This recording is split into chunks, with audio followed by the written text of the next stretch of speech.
all of this history and stuff like this, we have a modern example of a Bishop Basil, a Bishop Cyprian. We have a modern day example that if you look at this and saying, well, that's ancient history and all the rest of it. We have a modern day example. Anybody know who Mother Teresa is?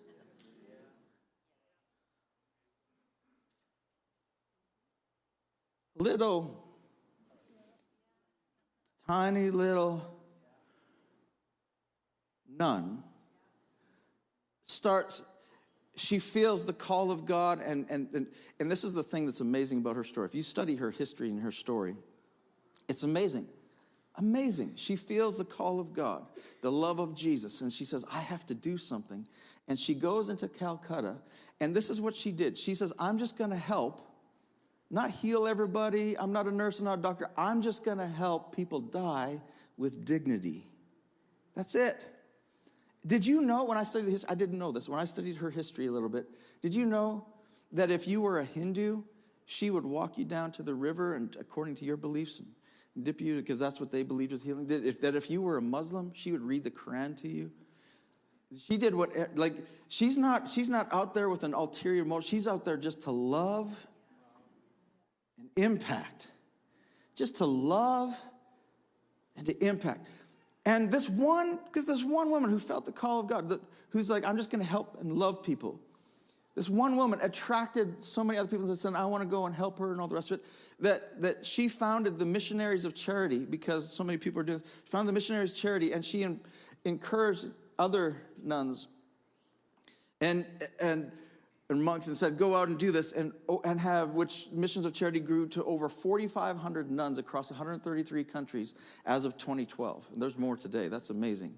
And they run homes for people who are dying of HIV and AIDS, leprosy, tuberculosis, some of the stuff that other people don't want to touch and go on, and also run, soup kitchens, mobile clinics, children's and family counseling programs, as well as orphanages and schools. Love and impact. And this is her own words of Missions of Charity. She said, the missions of charity, this is why. She said, the missions of charity care for the hungry, the naked, the homeless, the crippled, the blind, the lepers, all those who feel unwanted, unloved, uncared for throughout society, people that have become a burden to the society and are shunned by everyone.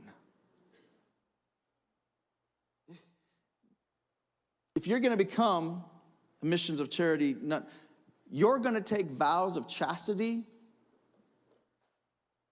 poverty, obedience, and the fourth vow, this one got me. The fourth vow is to wholeheartedly offer free service to the poorest of the poor. That's a vow. We're going to help the poorest of the poor. Where did she get this vision? Jesus. When John the Baptist was in prison, he sent an odd message from his disciples to Jesus' disciples. And this is what he said to them. He said, can you go ask Jesus if he's really the Messiah? And I'm thinking, okay, John, this is your cousin.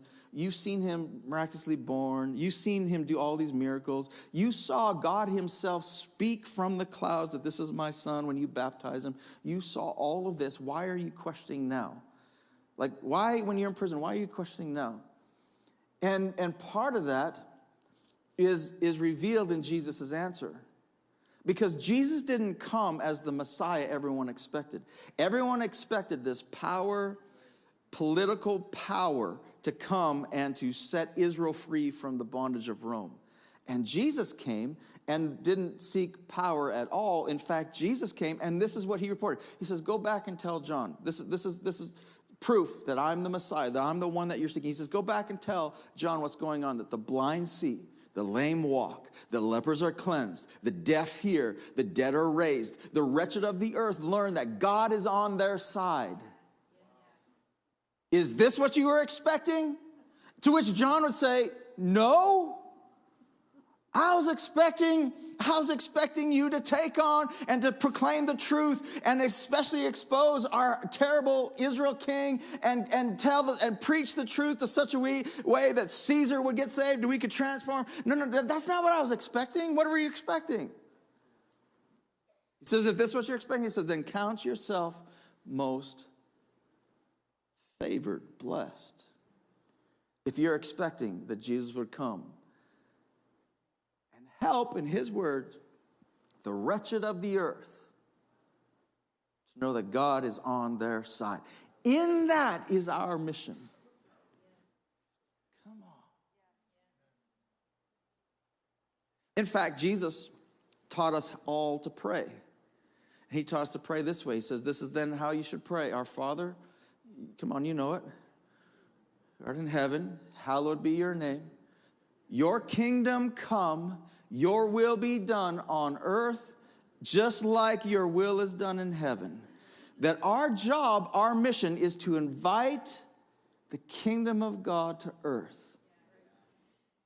To be the light in darkness. That doesn't mean that we exude power and all this kind of stuff and that we win. That doesn't mean all this, that we know the truth. It means that we bring, our mission, our job is to bring the kingdom, God's will, for every single one. And in Jesus' own words, the wretched of the earth would know that God is on their side.